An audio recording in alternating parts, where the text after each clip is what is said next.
Hello students, welcome back to class 12th business studies. आज हम start करने वाले हैं chapter number 2, principles of management.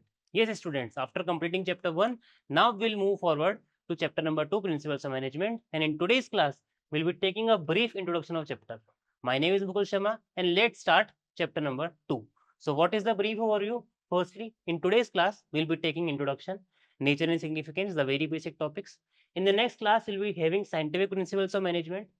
Then we'll be taking techniques of scientific management. In the last class, we'll be taking general principles of management. So what are the competency based learning in this video? In this module, after learning, after seeing this video, after seeing the concepts, you'll be able to have the knowledge and application of principles of management. Fine. So let's start today's class. So आज की जो class है वह हम शुरू पढ़ने वाले हैं प्रिंसिपल्स ऑफ मैनेजमेंट। तो सर, ये प्रिंसिपल्स ऑफ मैनेजमेंट होते क्या हैं? हमने बात की थी in chapter 1 that there is a process of management, planning, organising, staffing, directing, controlling, and I have said that you will be having all these chapters in the name of this book. But before those chapters, before those process, it is very important to learn the principles of management. As to what are the principles? So firstly, it is important to know that what is the meaning of this word principles. मैं principal word से समझूं क्या? Principles का मतलब ये होता है, आपने कभी अपने घरों में भी बोलते हुए देखा होगा कि नहीं, ये तो हमारे प्रिंसिपल्स हैं, हमको इसी तरह रहना है, ये हमारे प्रिंसिपल, ये हमारे उसूल हैं। So what are principles? Principles are nothing but उसूल ऑफ मैनेजमेंट। सो कुछ उसूल हैं, कुछ कायदे हैं, कुछ प्रिंसिपल्स हैं जो मैनेजमेंट थिंकर्स ने बना के चले गए। और ये कहा गया कि इन प्रिंसिपल्स को अगर आप फॉलो करते हैं अपनी ऑर्गेनाइजेशन के अंदर, you will be getting good results. There is no guarantee of good results, but you will get good results if you will follow these principles. For example, मैं बात करता हूँ, एक प्रिंसिपल यहाँ पे आता है इक्विटी। इक्विटी का मतलब होता है कि दो वर्कर्स के बीच में कोई भी डिफरेंस ना हो, रिलीजन के बेस पे, सेक्स के बेस पे, कास्ट के बेस पे, there should be no difference. This is a good thing, ये होना चाहिए। So this should be one of the principle of management. ये हर ऑर्गेनाइजेशन में फॉलो हो, चाहे वो बड़ी हो या छोटी हो। तो principles of management are nothing but some उसूल of business organisation which are propounded by some management thinkers. कुछ मैनेजमेंट थिंकर्स आए, for example Henry Fayol, F W. Taylor. हम इन दोनों थिंकर्स को इस बुक्स पे पढ़ने वाले हैं, इस चैप्टर के अंदर पढ़ने वाले हैं। शुरू हम करेंगे टेलर से, टेलर ने क्या प्रिंसिपल दिए, एंड हम करेंगे फ्योल से, फ्योल ने क्या प्रिंसिपल दिए, और लास्ट में इन्होंने कहा कि if these principles are to be followed in letter in spirit, the organisation will able to achieve their goals effectively and efficiently. So what are principles of management? Principles of management या फिर a managerial principle is a broad and general guideline, important word is guideline, and is not as rigid as the principles of science. क्या है अभी बता देता हूं मैं। they deal with human behavior and are applied creatively as per the situation. So सबसे पहली बात, principles of management क्या है? वो सिर्फ एक गाइडलाइन है। They are not the permanent solution कि ये चीज में ये प्रिंसिपल लगा दिया तो आंसर 100% आने ही वाला है। सर कोई गारंटी नहीं है, ये बस गाइडलाइंस है, नंबर एक बात। दूसरी बात, they are not as rigid as the principles of science. Science का प्रिंसिपल रिजिड है कि अगर H2 प्लस SO4 बनेगा तो H2SO4 ही बनेगा। यहाँ ऐसा कुछ भी नहीं है। हर तरह का ह्यूमन बीइंग का हर दिन अलग तरह का दिमाग होता है और हर दिन उसे अलग प्रिंसिपल के साथ टैकल करना पड़ता है। आज मेरा मूड अच्छा था, मैंने अच्छे से काम किया, मुझे मोटिवेट करने की नीड ही नहीं पड़ी, I was my self motivated. कल मैं थोड़ा स्ट्रेस में था तो मैनेजर को मुझे मोटिवेट करना पड़ा, तो उन्हें कौन सा प्रिंसिपल यूज लेना पड़ा। तो एक ही इंसान के लिए अलग अलग दिन अलग अलग प्रिंसिपल यूज करना पड़ेगा। So they are not rigid, ये रिजिड नहीं है, और समय के अनुसार as per the time they are able to change himself. So they deal with human behavior and are applied creatively, because principles of management are dealing with human behavior and human behavior is the most dynamic behavior. They are to be applied creatively, बहुत ही creative तरीके से हम इनको apply करना पड़ता है। So I hope you have get the meaning of principles of management. What are principles of management? They are broad and general guideline. First word is guideline. They are broad and general guidelines and are not as rigid as the principle of pure science. Pure science के principle की तरह rigid नहीं है sir ये। they deal with human behavior and are applied creatively as per the situation. Situation के हिसाब से आप इनको apply कर सकते हैं। So this was the meaning of principles of management. The next very topic is nature of principles of management. कि principles of management का nature क्या है, किस तरह का nature है हमारे principles of management का, आइए उसको पढ़ते हैं। कुछ छोटे छोटे पॉइंट्स हैं, बहुत आसान पॉइंट्स हैं, एक बार पढ़ेंगे याद हो जाएंगे। चैप्टर 1 के फीचर्स ऑफ मैनेजमेंट आपको याद होंगे, होपफुली आपको याद हो गए होंगे। अगर वो याद है तो बहुत आसानी से आप इनको भी याद कर सकते हैं। सो first point is universal applicability, very good point. कोई भी ऑर्गेनाइजेशन हो, चाहे इंडिया में हो, यूएस में हो, पाकिस्तान में हो, बड़ी हो, छोटी हो, मैन्युफैक्चरिंग हो, सर्विस हो, whatever may be the organisation, principles of management are to be followed with letter and spirit in each and every kind of organization in operating any corner of the world. Second is general guidelines. ये भी हमने पढ़ ही लिया कि they are the general guidelines, they are not the ready-made solution. कोई ready-made solution नहीं है ये कि ये principle लगा दिया तो result आएगा ही आएगा. They are the guidelines. They need to be changed as per the system of organization. बड़ी संस्था है तो उसके हिसाब से चेंज हो, छोटा है तो उसके हिसाब से चेंज हो, वो हमको करना पड़ेगा. Third is formed by practice and experimentation. किस तरह बने हैं ये बने हैं प्रैक्टिस के साथ. बहुत सारी प्रैक्टिस करी है फ्योल और टेलर ने, ऐसे ही बना के नहीं दे दिए कि फ्योल हैज 14 प्रिंसिपल्स चलो 14 दिन में बना के दे दिए. उन्हें टाइम लगा है बहुत, उन्होंने प्रैक्टिस करी है, उन्होंने ह्यूमन बीइंग के ऊपर देखा है कि अगर मैंने इसको मोटिवेट करके काम करवाया, वो ज़्यादा काम कर रहा है। लेकिन बिना मोटिवेट करे पनिशमेंट देके काम करवाया, उसने कम काम करा है। That means employee should be motivated. ये बन गया आपका एक principle. So they are formed by practice. बहुत बड़ी प्रैक्टिस, बहुत सारा काम, बहुत सारी स्टडीज, बहुत सारा वर्क हुआ है, तब जाके प्रिंसिपल्स हमारे हाथ में आए हैं। So they are formed by practice and experimentation. Next is flexible. हमने कहा ही है कि principles of management are not rigid. Rigid नहीं है तो क्या है? फ्लेक्सिबल है। तो they are flexible. Mainly behavioural, behaviour पे वेन करता है ह्यूमन बीइंग के। आपके बिहेवियर के हिसाब से आपका प्रिंसिपल लगने वाला है। It is not as per science, जैसा कि हमने बोला कि H2SO4 plus H2 plus SO4 is equal to H2SO4. They are behaviour in nature. Depending upon the behaviour of human being they need to be applied. Cause and effect relationship, हर चीज का कुछ ना कुछ कॉज एंड इफेक्ट है, will be checking. Contingent, they need to be change as per the situation. इनको dynamic होना पड़ेगा. So these are the features. Let's understand one by one. First is universal applicability. जैसा कि हमने कहा, you are able to see one is the manufacturing concern and other is the service industry. So whether you are in a manufacturing concern, whether you are in a service industry, whether it is a big organisation, small organisation, tiny organization, operating in India, operating in US, operating in UK, operating in Pakistan, each and everywhere principles of management are having some universal applicability. For example एक principal है discipline का principal. वो ये कहता है कि organisation में discipline होना चाहिए, एक कल्चर होना चाहिए, टाइम पे आना है, टाइम पे जाना है. There should be a culture, और वो होना भी चाहिए. तो ये प्रिंसिपल तो हर जगह फॉलो होगा ना. एक छोटी से छोटी संस्था होगी, वो भी चाहता है डिसिप्लिन बना रहे. एक बड़ी संस्था भी चाहेगी डिसिप्लिन बना रहे. Organization working in US would also require the discipline to be made, while an organization working in Pakistan would also require. Organization working in India would also require. So universal applicability is the key. First point. So the principles of management are intended to apply to all types of organizations. जितने भी तरह के organizations हैं, as well as the service sector. आपका service sector हो गया, manufacturing sector हो गया. इन शॉर्ट, हर तरह की संस्था, हर तरह के बिजनेस ऑर्गेनाइजेशन के अंदर there is a universal applicability for the principles of management. I hope it is clear. Point number 2 is general guideline. जैसा कि मैंने कहा, they do not provide a ready-made solution.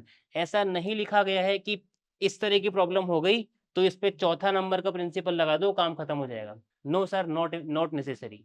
जरूरी है कहीं पे आपको रिजल्ट मिल गया, जरूरी है कहीं पे रिजल्ट नहीं मिला. The manager need to change it, needs to tweak it as per the changing circumstances. For example, we have just talked about discipline. Discipline क्या कह रहा है कि you as a worker need to come at morning 9 and had to leave the organization by 5 p.m. कह दिया ये करना है, 9 to 5 का जॉब है, 4:30 नहीं जा सकते, 9:30 नहीं आ सकते, आपको करना पड़ेगा. बट कोई एम्प्लॉय है जो आपका बहुत एफिशिएंट एम्प्लॉय है, बहुत सालों से आपके लिए बहुत अच्छा काम कर रहा है, उसको एक मंथ, फॉर अ मंथ ही needs to go at 2 PM. कुछ उसके घर में इमरजेंसी थी, इस कारण उसने बोला सर 9 से 2 जाना पड़ेगा, 2 से 4 में काम नहीं कर पाऊंगा, there is some emergency. Now हमने तो क्या बोला सर, डिसिप्लिन कहता है कि फिक्स टाइम होगा, तो फिक्स टाइम नहीं है तो निकाल दो. क्या उस वर्कर को हम निकाल दें? एक ऐसा वर्कर जो आपके लिए इतना काम कर रहा है, क्या उसको निकाल दें? No. The principle of discipline will not fit here. संस्था को थोड़ा सा बिनोवलेंट, थोड़ा सा दयालु उस एम्प्लॉय के लिए बनना पड़ेगा, बिकॉज उस एम्प्लॉय ने पास्ट में हमारे लिए बहुत काम किया है. So they are not rigid, so they are not the ready-made solutions. They do not provide any ready jacket solution that yes this is the solution, इस पे यही कर लो. You need to change them. So the principles of management are general guidelines to action but do not provide ready-made solution. कोई ready-made solution नहीं है, guidelines है, manager को अपने बुद्धि के हिसाब से, अपनी विजडम के हिसाब से इसका एप्लीकेशन करना पड़ेगा। I hope it is clear. Another very important principle. Third is formed by practice and experimentation. जैसा कि हमने कहा they are formed by practice. बहुत दिनों से हमने इसे प्रैक्टिस करी है तब बना है. For example, there was a study. आप इसको पढ़ेंगे, टेलर ने निकाली है fatigue study. Fatigue study means tired. उन्होंने ये देखा कि एम्प्लॉय थोड़ा काम करने के बाद थक जाते हैं और अगर उन्हें प्रॉपर रेस्ट इंटरवल दे दिया जाए तो वो काम और अच्छे से करेंगे। आज आपको सुनने में लगता है कि इसमें कौन सी बहुत बड़ी बात हो गई। It is a very common thing that once an employee is tired and if she is given the rest she will be able to work efficiently and effectively. Yes, आज के डेट में ये बहुत अच्छा आपको सुनने में लग रहा है, but when we are tracing back to the history of industrial revolution there was nothing which we called as rest intervals. There were no Sundays, there were no working hours fixed that only 5 hours or only 10 hours will be working. Industrial revolution जब first time आया था हर कोई हर जगह एक ही तरह का काम था, सब एक ही तरह कर रहे थे, there were no holidays, nothing. Then FW Taylor came into the picture. उन्होंने कहा कि अगर आप वर्कर को रेस्ट देंगे तो देखिए वो ज्यादा काम करके दिखाएगा। अब वापस उन्होंने हमेशा हर चीज को प्रूव किया। उन्होंने बोला कल वर्कर से काम कराओ आपके तरीके से। वर्कर ने काम किया and worker was able to produce let's say 100 units. Then on the next day Taylor said after every 3 hours give her a rest of 30 minutes. हर 3 घंटे के बाद आधे घंटे का रेस्ट दे दो। On that very day that worker was able to produce 120 units. 120 unit बना दी, 20 unit extra बना दी। बिकॉज जब आप थक गए, आपने रेस्ट किया, आपने वापस अपनी एनर्जी गेन कर ली और you ended up making 20 units more. So the study called as fatigue study. सो कुछ प्रैक्टिस हुआ है, कुछ एक्सपेरिमेंट हुआ है, afterwards the principle has been developed. So third point is they are formed by practice and experimentation. The principles of management are formed by experience and wisdom of managers as well as experimentation. पूरे proper experiment के साथ ही ये काम हुआ है, ऐसे ही हवा में नहीं हो गया कि जस्ट लिख दिया। प्रॉपर रिसर्चेस, प्रॉपर एक्सपेरिमेंट सब हुए हैं इनके दौरान। Fourth is flexible. जैसा कि हमने कहा कि you need to be flexible sir. Principles of management are applied on human beings and human beings are dynamic in nature. आपको फ्लेक्सिबल होना पड़ेगा। प्रिंसिपल्स ऑफ साइंस जो होते हैं वो लेबोरेटरी के अंदर अप्लाई होते हैं, तो लेबोरेटरी के अंदर सिचुएशंस आर कंट्रोल्ड, तो इसलिए H2 में SO4 डालेंगे H2SO4 ही बनेगा। But principles of management are applied on human beings and human beings are not found in laboratories. Human beings laboratory में नहीं, ओपन वर्ल्ड के अंदर मिलेंगे। And because we are in open world our brain changes every day. आज मैं खुश हूँ, कल मैं परेशान हूँ, परसों मेरा मन कर रहा है जॉब छोड़ दूँ। तो अगर मेरे को इस जॉब पे रोकना है तो manager need to apply the principle flexibly. आप रिजिड होकर काम नहीं कर सकते। मैं स्ट्रेस में हूँ, मैं 4 दिन से नहीं आ रहा हूँ, पॉलिसी है कि अगर कोई एम्प्लॉय 4 दिन नहीं आएगा उसको निकाल दिया जाएगा। Now that employee is a key employee, अच्छा काम कर रहा है, तो क्या आप उसको निकाल देंगे? No, you need to be flexible. आप अपने डिसिप्लिन को फ्लेक्सिबल करोगे, कोई बात नहीं, let her take her time, 7 दिन में आने दो, आती है तब उससे बात करते हैं। तो principles of management need to be flexible. अगर आप रिजिड बना दिए तो काम नहीं चलेगा। They are flexible and can be modified by the manager when the situation demand. जैसे सिचुएशन डिमांड करे भैया चेंज कर दो प्रिंसिपल को। हार्ड कोर रूल नहीं है कि उसको उसी तरीके से अप्लाई किया जाए। Next is mainly behavioural. जैसा कि हमने कहा it deals with human beings और हर ह्यूमन बींग के काम करने का तरीका अलग है। हर ह्यूमन बींग के मोटिवेट होने का तरीका अलग है। किसी को पैसा चाहिए मोटिवेशन के लिए, हमने पहले बात कर रखी है। किसी को प्रमोशन चाहिए, किसी को वर्कलोड बढ़ा दो तो वो खुश है। तो they are behavioural in nature. Behaviour पे डिपेंड करता है। So depending upon the behaviour the manager has to apply the principle. So they are behavioural in nature. A single principle can not be applied on all the human beings. हर human being के लिए अलग principle लगाना पड़ेगा। So management principles aims at influencing the behaviour of human beings. Human beings के behaviour को influence करने के लिए हम इन प्रिंसिपल्स की बात कर रहे हैं। Cause and effect relationship. There is some cause and effect. जैसे कि हमने बोला कि कुछ कॉज था, उसका इफेक्ट क्या हुआ। जैसे कि for example we have talked कि एम्प्लॉय काम नहीं कर पा रहा है। क्यों नहीं कर पा रहा है? वो थका हुआ है और उसको रेस्ट नहीं मिल रहा। तो कॉज क्या था कि वो थका हुआ है और उसको रेस्ट नहीं मिल रहा। उसका इफेक्ट क्या आएगा? वो काम नहीं कर पाएगा, प्रोडक्शन कम होगा, एफिशिएंसी कम होगी, इफेक्टिवनेस कम होगी। तो what was the cause? Fatigue. And what was the effect? Less productivity. So क्या किया जाए? फटीग स्टडी लगा दी जाए। अब क्या होगा? Cause is reduced. अब टायर्ड है ही नहीं तो इफेक्ट क्या होगा? प्रोडक्टिविटी बढ़ जाएगी। सो कॉज एंड इफेक्ट हो गया। हर चीज का कॉज एंड इफेक्ट है। कोई भी चीज is not in open air, हवा में कुछ भी नहीं है, वैक्यूम में कुछ भी नहीं है. Each and everything is being developed after proper experimentation and with the application of cause and effect relationship. So the principle of management have cause and effect relationship so that they can be used in similar situations. Similar situations के अंदर आप उसको use कर सके. That's why they are having cause and effect relationship. Contingent, अब देखिए contingent में कितनी अच्छी फोटो है जो आपको बता रही है. Permanent, there was some permanent employee at that time, but because that permanent employee was in leave, वो लीव पे है 10-15 दिन के लिए और काम नहीं रुक सकता, तो देखिए बाहर से आप एक टेम्पोररी एम्प्लॉय को लाए हो और उसकी जगह फिट कर दोगे. यही तो मैनेजमेंट है भैया, कंटिजेंसी. इंसान चले गया बट काम तो नहीं रुकना चाहिए. The organisations are perpetual entity. Man may go and man may come, but the organisation will run for ever. So principles of management are contingent. They need to be changed as per the situation demands. The application of principle has to be changed as per the requirement. तो अच्छा, आपने जितने भी features थे उसमें एक चीज common देखी. हम बार बार एक ही बात बोलते हैं कि they are flexible, they are not rigid, they need to be changed, they need to be contingent. So I hope आपको यहीं से जो इसका इंट्रोडक्शन पार्ट है वहीं से प्रिंसिपल्स ऑफ मैनेजमेंट का नेचर समझ में आ गया होगा कि प्रिंसिपल्स ऑफ मैनेजमेंट का नेचर क्या है. प्रिंसिपल्स ऑफ मैनेजमेंट का नेचर है कि they are very flexible. They can be changed very easily, not requiring the approval, not requiring any kind of amendment procedure, nothing. They can be very easily changed in a fraction of minute whenever the situation so demands. So these were the nature of principles of management. Now the next topic and the last topic for this class is significance of principles of management. Once these things are done, in the next class we'll be moving forward to Taylor and Fayol. For Taylor, we'll be taking 2 classes. In the first class, we'll be covering the principles of scientific management. In the second class, we'll be covering techniques. In the next class, Fayol's principle will be done and this chapter is done away with.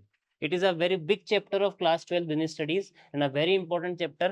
Indirect questions बहुत बहुत बहुत यहाँ से आते हैं and we'll be doing all of these. So, significance of principles of management. So, what are the significance? First is providing managers with useful insights. क्या देता है ये? इंसाइट देता है. जैसे कि हमने पहले कहा, this will only give the insight, it will not give you a readymade solution, it will give you an insight. For example, the principle of equity, what it suggests, that there should be no discrimination between two workers only on the basis of caste, kid, color and sex. तो क्या दे दिया आपको? एक insight दे दी कि भैया इन चीजों पे discriminate नहीं करना है. हाँ, you can differentiate them on the basis of their salary, और सैलरी भी कब? जब उनका काम अलग अलग है. अगर दो लोग हैं, दोनों का काम सेम है, दोनों का काम सेम नेचर का है, and then also you are differentiating them on the basis of their salary, then again the principle of equity is violated. So क्या दे दिया आपको? एक इंसाइट दे दी रियलिटी के अंदर, रियलिटी चेक दे दिया कि भैया इक्विटी वायलेट हो रहा है, इस तरह करोगे मार्केट में आपका नाम खराब हो जाएगा, लोग आपकी नौकरी को छोड़ के चले जाएंगे, आप लोग फेमस हो जाओगे कि यहाँ का कल्चर ही बहुत खराब है, यहाँ पे डिस्क्रिमिनेशन हो रहा है, तो ये चीज बंद करिए. तो इंसाइट्स दे दिया आपको, रियलिटी चेक दे दिया. Second, optimum utilisation of resources. Optimum utilisation of resource का मतलब क्या हुआ कि प्रिंसिपल्स ऑफ मैनेजमेंट है, कुछ बड़े लोग इनको बना गए और कह दिया कि इनके हिसाब से काम करोगे तो काम बेस्ट होगा. मैंने कहा नहीं साहब, मेरी ऑर्गेनाइजेशन है, I will device my new principles. अब क्योंकि मैंने मेरे प्रिंसिपल्स नए बनाए हैं, तो ऑब्वियसली हिट एंड ट्रायल चलेगा. मैं कोई काम करूंगा, वो खराब हो गया, मैं फिर उस काम को करूंगा, फिर खराब हो गया तीसरे तरीके से करूंगा, तो जो मेरे रिसोर्सेज हैं वो क्या हो जाएंगे? खराब हो जाएंगे. But if I am applying those principles which have been already devised by these management thinkers, जो पहले के बने हुए हैं, तो क्या होगा? रिसोर्सेज का optimum utilisation will be there, optimum utilisation of resource will be confirm. Third is scientific decisions. इनको बहुत ही साइंटिफिक तरीके से लिया गया है, वापस वही बात जो हम पढ़ चुके हैं. Fourth is meeting changing environment requirements. Dynamic वाला पॉइंट आ गया कि आपका जो इन्वायरमेंट है वो चेंज हो रहा है, और उस चेंज को कैसे हम अडेप्ट करेंगे? प्रिंसिपल्स ऑफ मैनेजमेंट के through, because principles of management are flexible, they are not rigid. Fulfilling social responsibility, ये भी हम सोशल ऑब्जेक्टिव्स के अंदर पढ़ के आ चुके हैं कि बिजनेस की कुछ सोशल रिस्पॉन्सिबिलिटी है और उनको फॉलो करने के लिए principles of management helps us a lot. And last but not the least, management training, education and research. Principles of management are also a part of management training. जब आप job जाएंगे after doing your degrees, you will be trained, आपको principles of management की training दी जाएगी. Education आपको मिल ही रही है, पढ़ा रहा हूँ मैं आपको, तो it is being done. And research, many kind of PhDs are also being done on principles of management. So it is a part of education as well. So काफी इंपॉर्टेंट पॉइंट वापस हमने कहा कि अगर फर्स्ट चैप्टर के nature और importance याद है, फर्स्ट चैप्टर का फीचर इंपॉर्टेंस याद है, तो मैं सारे चैप्टर्स के बना सकता हूँ। वही कुछ चीजें रिपीट हो रही है, डायनेमिक हो गए, परवेजिव हो गए, चेंज कर लिया, सोशल रिस्पॉन्सिबिलिटी हो गई, कुछ 3-4 बातें हैं, ऑप्टिमम यूटिलाइजेशन हो गया, जिसको बार बार टाइम एंड अगेन रिपीट हम कर रहे हैं। This is all thing about BST. बच्चे घबराते हैं बीएसटी से कि यार बहुत ज्यादा याद करने को है, बहुत कुछ वो है, बट ऐसा नहीं है बच्चों। अगर आपने शुरू के फर्स्ट सेकंड चैप्टर अच्छे से कर ली है, maximum things will be covered from them only. 4-5 चीजें हैं जो बार बार हर जगह हर चैप्टर में रिपीट होगी, जैसे जैसे हम आगे बढ़ेंगे आप उस चीज को चेक कर लेंगे। तो चलिए first point, providing managers with useful insights into reality. जैसा कि मैंने कहा था कि इंसाइट देता है, रियलिटी चेक देता है। तो first point is useful insight. So following this principle will increase their knowledge and understanding of managerial situations. If the managers will follow these principle, it will for sure increase their management knowledge. Knowledge उनकी बढ़ेगी, and if the knowledge is increased, they will be able to have good insights of what is being happening in the real world. So very आसान point, very easy point हमने पढ़ा. Second point is optimum utilization of resources. Whatever resources are being deployed by your company, you can optimally use them if you are using those principles of management. If you will devise your own principles, if you will go by hit and trial method, you will be wasting your resources, which are very scarce in nature. So in order to provide optimum utilization of these resources, it is highly advisable to follow these principles of management as founded by Henry and Taylor. So by optimum use, we mean that the resources should be put to use in such a manner that they should give maximum benefit with minimum cost. The only target of any businessman that कम से कम cost में ज्यादा से ज्यादा काम हो जाए, यही काम चाहिए हर बिजनेसमैन। ठीक है सर, आसान पॉइंट पढ़ चुके हैं, इसको डिस्कशन इस पे हमारा हो चुका है। Point number 3, scientific decisions. Scientific decision देखिए, आपने फ्लो चार्ट देखी है, तो इसमें क्या है, आपने पहले ऑब्जेक्टिव सेट करे, फिर आपने डेटा गैदर किया, आपने उस डेटा को एनालाइज किया, आपने उसमें से कुछ सिलेक्ट किया, जो सिलेक्ट किया उसे इम्प्लीमेंट कर दिया और फिर उसको चेक कर लिया। बहुत ज़्यादा घबराने की ज़रूरत नहीं है, क्या बातें हो गई, ये सब हम प्लानिंग में पढ़ेंगे। अभी इसको नहीं समझ में आया है तो कोई इशू नहीं है, we will be studying this. एक लगा दिया है दिखाने के लिए कि कितना साइंटिफिकली काम चल रहा है आपका। सो साइंटिफिक डिसीजंस क्यों है ये, because all everything is based upon logic. Fatigue study कितनी बढ़िया बात है, कितनी अच्छी ऑब्जर्वेशन है कि इंसान को रेस्ट दो। आप एक देखोगे मोशन स्टडी, एक प्रिंसिपल आएगा फ्यूल का ऑर्डर। ऑर्डर ये कहता है कि हर चीज अपनी जगह पे हो। फॉर एग्जाम्पल, अगर ये पेन है, इस क्लास को रिकॉर्ड करने के लिए पेन चाहिए, तो ये पेन कहाँ पे हो, ये पेन बोर्ड के आसपास ही हो, तब ये चीज बढ़िया है। अगर ये पेन बोर्ड के आसपास नहीं है तो क्या होगा, as a faculty, as a teacher, पहले तो मैं इस पेन को ढूंढने घूमता रहूंगा कि सर पेन कहाँ है, पेन कहाँ है। 15 मिनट तो वहाँ खराब हो जाएगी, मेरा मोटिवेशन लो हो जाएगा, क्लास में शायद मैं उतनी एनर्जी ना दे पाऊँ। बट अगर ये पेन यहीं पर है जहाँ पे इसकी जगह है, ऑब्वियसली मुझे उसको ढूंढने में कम टाइम लगेगा, और जो टाइम मैं ढूंढने में लगाता वो मैं क्लास रिकॉर्ड करने में लगाऊंगा, तो मेरी प्रोडक्टिविटी क्या हो जाएगी, बढ़ जाएगी। This principle was given by Fayol order, everything at its place, हर चीज की एक जगह हो और वो जगह पर ही मिले।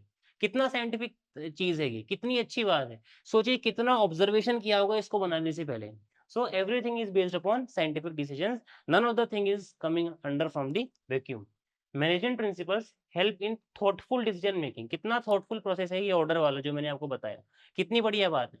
हमारे लिए आज ये बात बहुत नॉर्मल सी लगती है, बट आज से 50 साल, 60 साल, 70 साल पीछे जाइए, तब ये बात नॉर्मल नहीं थी। तब ये बात किसी ने कही, और सोचिए वो बात इतनी अच्छी लगी कि आप उसको आज इतने साल बाद भी पढ़ रहे हैं, which means it is a very thoughtful thing. So these are scientific decision, they emphasize logic rather than blind faith. Logic की बात हो रही है सर कि यहाँ पेन रहेगा तो काम जल्दी हो जाएगा, आप इसको अपने पास क्यों रख रहे हो, कोई लेके थोड़ी चल जाएगा। क्या करूंगा मैं इस पेन को ले जाके, इसको पेपर पे तो चलाने से रहा, यहाँ रहेगा तो प्रोडक्टिविटी बढ़ेगी, बिकॉज कम टाइम में सारा काम हो जाएगा। So very good point, scientific decisions. Next, meeting changing environment requirements. These principles make the organization dynamic. अगर ये प्रिंसिपल्स आपके पास हैं, आपकी ऑर्गेनाइजेशन डायनेमिक रहेगी, as per the changing environment आप अपने आप को चेंज कर लेंगे। So management principles are flexible to adapt to dynamic business environment. ये प्रिंसिपल्स क्या करते हैं, ऑर्गेनाइजेशन को हेल्प करते हैं बिजनेस इन्वायरमेंट को अडॉप्ट करने का, डायनेमिक चेंजेस को अडॉप्ट करने का। Next point is fulfilling social responsibility, जैसा कि आप देख रहे हैं environment, using environmentally friendly methods of production, not discriminating between two employees based on their caste, creed, colour and sex, और respecting the dignity of every individuals. These all are covered under principles of management, and this is somewhere the social responsibility of every businessman. आप समाज के लिए काम कर रहे हैं, समाज के अंदर काम कर रहे हैं. So being a proud citizen of this proud country, you need to contribute for the betterment of India. So fulfillment of social responsibility, it is also being ensured by the application of principles of management. The increased awareness of the public forces, especially limited companies, to fulfill their social responsibility which have been fulfilled by their application. कि जो भी companies है उनको आजकल forcefully भी करवाना पड़ रहा है, हालांकि सब विलफुली ही करते हैं, बट नहीं भी करते हैं तो there is a term called CSR, corporate social responsibility, जिसके तहत कि you need to do social responsibility if you are coming under that criteria. कुछ क्राइटेरिया होता है, उसके अंदर आपको आना पड़ता है. Management, training, education, research. At the end of the day, these principles of management are a backbone for the management training. Managers को training दी जाती है इसके हिसाब से. Education, पढ़ रहे हैं आप, you are studying, mark my words, you are studying this thing in class 12th, and whether you will be doing BCom or you will be doing BBA. Trust me, after your 12th in graduation, this principle will be part of your course. After when you will be doing your masters, either MCom or MBA, again they will be the part of your course. मतलब principles of management are just like साथ निभाना साथिया, हमेशा चलता रहेगा. ये 12th में पढ़ा है, फिर आपके ग्रेजुएशन में आएगा, और फिर पोस्ट ग्रेजुएशन में आएगा, चाहे आप BCom कर लें, BBA कर लें, MCom कर लें, MBA कर लें. तो देखिए कितना इंपॉर्टेंट पॉइंट है, हर जगह हर पॉइंट पे इसकी एजुकेशन आपको दी जा रही है. And last is research. A lot of research is still being done on them. Even after the inception of these principles, even after the application of this principle, आज भी इन प्रिंसिपल्स के ऊपर रिसर्च करी जा रही है कि ये और अच्छे बन जाएं. What is the meaning of research? कि रिसर्च किसी चीज को वापस ढूंढना, ऐसी चीज जो ऑलरेडी सर्च्ड है ये, इसमें और इम्प्रूवमेंट देखना, that is nothing but research. तो देखिए कितनी इंपॉर्टेंट चीज है, आज भी उस पर रिसर्च चल रही है, इतनी बढ़िया चीज आप लोग पढ़ रहे हैं. Principles of management are at the core मतलब at the most important thing of the management theory, and are used as a basis for training, education and research. So importance are done away with. We have studied some good importances of the principles of management, and in this class, after covering this topic on the basis of content, the class has been ended up. Class में आज content इतना ही था, and the first part we have studied the meaning of principles of management. S to principles of management होते क्या है, हमने बोला कि ये कुछ गाइडलाइंस है जो कि रिजिड नहीं है, फ्लेक्सिबल है, और काम कर रहे हैं ह्यूमन बीइंग के बिहेवियर पे. Afterwards they understood their features, कई तरह के हमने फीचर्स देखे कि जनरल गाइडलाइन है, फ्लेक्सिबल है, कोई गारंटीड सोल्यूशन नहीं है, ये सब हमने पढ़ा. Afterwards they studied the importance कि यूजफुल इंसाइट्स इनटू रियलिटी देते हैं, सोशल रिस्पॉन्सिबिलिटी फुलफिल करने के काम आते हैं. मैनेजमेंट एजुकेशन और ट्रेनिंग का ये पार्ट है. ऑप्टिमम यूटिलाइजेशन ऑफ रिसोर्सेज हमारा इनसे हो रहा है. तो छोटी छोटी बातें जो हमने आज की क्लास में कवर करी. After this, all this thing has made your base for your next class, because when you will be going to the next class, you will be talking about the principles of Taylor. वहां आप देखेंगे कि किस तरह कितनी बढ़िया बढ़िया बातें टेलर ने करी. 4 प्रिंसिपल्स ही पढ़ेंगे नेक्स्ट क्लास के अंदर. Taylor has given 4 principles only, Fayol has given 14, Taylor has given just 4 principles. तो नेक्स्ट क्लास में ओनली 4 प्रिंसिपल्स ही पढ़ेंगे, बट वो इतने इंपॉर्टेंट प्रिंसिपल्स है, इतने बढ़िया प्रिंसिपल्स है, यू विल बी थिंकिंग कि यार कितनी बढ़िया बात बता के चलेगा. So let's move to the next segment, the learning outcome. After this video what you have learn, you are able to state the meaning, nature and significance of principles of management. Yes, now we are able to do this. And now let's come to the assessment. कुछ questions करते हैं जिससे कि आपको ये idea लगे कि हमने कुछ सीखा भी है कि नहीं सीखा गया. So first point, principles of management are first rigid, flexible, both rigid and flexible, none of this. बताइए सर बहुत आसान है, ये तो रिजिड तो होगा ही नहीं, साइंस के प्रिंसिपल थोड़ी है. बट स्टूडेंट कंफ्यूज कहाँ पे होगा, बोथ पे कंफ्यूज होगा कि हाँ यार रिजिड भी हो सकता है, फ्लेक्सिबल भी हो सकता है. नहीं sir, principal of management rigid तो हो ही नहीं सकता. जहां रिजिड आ जाए उसको हटा ही देना है. तो मेरे पास क्या बचा, option number B, the answer is flexible. Easy question. Question number 2, Fayol has proposed dash principles of management. हमने अभी अभी जस्ट 1 मिनट पहले बात करी कि टेलर ने कितने दिए थे, 4, फ्योल ने दिए हैं 14 principles. So 11 is the wrong answer, 10 is the wrong answer, 23 is the wrong answer, 14 principles are the right answer. Fayol और टेलर ने जो प्रिंसिपल्स दिए थे, फ्योल ने कुछ 14 प्रिंसिपल्स दिए हैं, उनको हम पढ़ेंगे। इतने आसान प्रिंसिपल्स है बच्चों, इतने आसान प्रिंसिपल्स हैं, एक क्लास के अंदर आपको याद हो जाएंगे। You will be having those things on your tips. Next question, principles of management are applied only to big organization. क्या प्रिंसिपल्स ऑफ मैनेजमेंट सिर्फ बिग पे अप्लाई होते हैं? स्मॉल ऑर्गेनाइजेशन क्या स्मॉल पे ही होते हैं? Manufacturing organization and all of the above. क्या होगा आंसर? बिग पे होते हैं क्या? टिक लगा दें। बट स्मॉल में भी तो होते हैं, तो इसको कैसे छोड़ दें? मैन्युफैक्चरिंग भी तो होते हैं, इसको कैसे छोड़ दें? सो आंसर सारे ही सही हैं, but the best answer is option number D, all of the above. It is being applied on all these things. So बच्चों दैट्स इट फॉर टुडे। आज की क्लास में इतना ही हम पढ़ेंगे। Definition of principles of management, importance and nature. So I hope the things are clear. मिलते हैं नेक्स्ट क्लास में, where will be taking the principles of Taylor. आज के लिए इतना ही। All the best and thank you.